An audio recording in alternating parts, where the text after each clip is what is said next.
this is a useful tool for male screenwriters because we think we understand other people's journeys, but we don't. You have to read this chapter. It is incredibly eye-opening. Maureen Murdoch talks about the heroine's journey. Right. And when I was looking through it, like I was actually shocked at the stages. I was surprised that that is actually what the journey is. But the more I started thinking about it and I started picturing different movies, I'm Mhm. like, oh my God, I see it. So stage one, separation from the feminine. Can you talk Right. about that? Let's just go through two or three of these stages because I really want to delve into them a little bit deeper. Right. And it's interesting because Joseph Campbell's stages, there are 17 stages. Mhm. Um, but the hero's journey, the classical hero's journey, is pretty much straightforward. He knows what a hero is, and he has a mentor to help him fulfill that role. Whereas the heroine's journey is much more complicated because her traditional archetype that she has been encouraged to identify with is old and antiquated. It's the traditional feminine.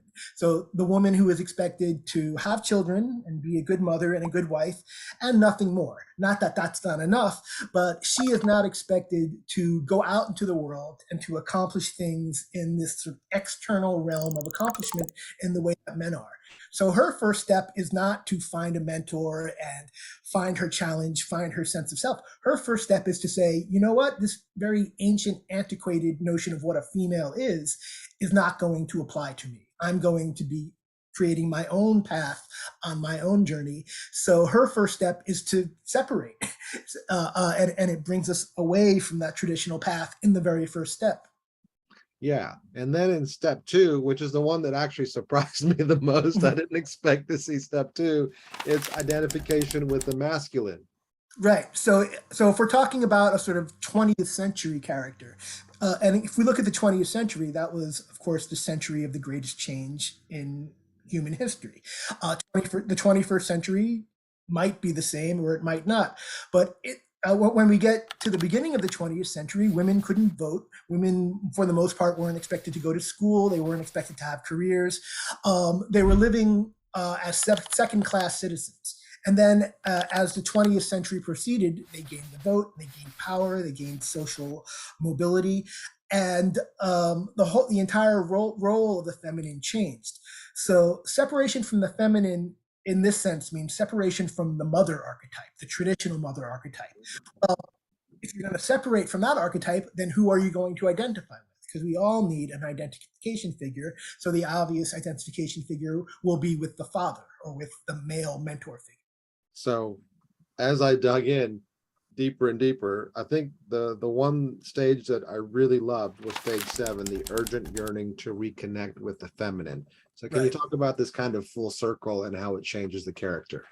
Right. And this goes back to it's kind of almost a media psychology principle that when anything new comes along, say like a new technology like this smartphone over here, um, it gives us an enhancement. It improves our life in some way. So in the case of the cell phone, it helps us communicate. It helps us have direct access to other people. We can text message, we can email, we can do all these wonderful things with the smartphone, and that's obvious and on the surface. But what we don't miss is the obsolescence, or the thing that becomes obsolete. So, for instance, you might have a landline at home that's not plugged in anymore because a landline is obsolete. And there might be other ways that you used to do things, such as, for instance, this interview in and of itself in the past might have been done in writing or it might have been done in person, but it wouldn't have been done on this technology because this technology didn't exist in the past. Right. That being said, it probably would have been nice to say hi without having to worry about the speakers not working and technology not working, meaning there's a beauty and simplicity to communication that we lose when it becomes more technologically sophisticated. And we Mhm. apply that to people too.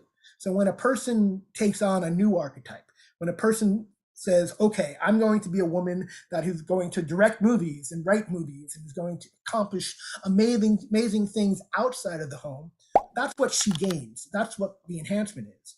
But she's always going to lose something. She's going to, in the case of the 20th century woman, what she lost was time time to spend with her children, or time to have children and be a traditional mother, time maybe spent with her spouse or with her partners, with her friends. So the challenge of becoming a conqueror, a gladiator in the world of external conquest comes at the price of abandoning these traditional roles. So again, the female heroine is going to have a different story, and part of her story is going to be a reconnection, meaning how can I get back in touch with the things that I had to sacrifice in order to be the hero in the classical sense.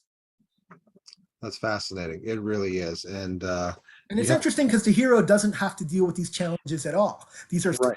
to the heroine. No, it really opened my eyes as I was reading it. Because like I said, I've written female, protagonists in my screenplays, and I'm using, I guess an antiquated model for that because If you're using Joseph Campbell's model, right. it's not necessarily, it's antiquated and not necessarily fitting. We still wind up using Campbell's model for the hero because the hero hasn't substantially changed.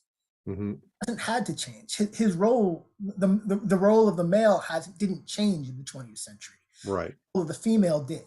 Absolutely, absolutely. No. So if you are writing a screenplay with a female protagonist, you have to read this chapter because there are 10 stages uh, in this journey, and it is incredibly eye-opening. And I'm humbled by reading this and going, wow, there's so much I don't know. I've been doing this for only 25 years. So and the more I do it, the more I realize how much more there is for me to know. Especially useful for male screenwriters because we think we understand other people's journeys, but we don't. And this is a useful tool to awaken us to the fact that women indeed have different journeys than men. And if you want to write a female protagonist or a female character, you do have to open your eyes and learn.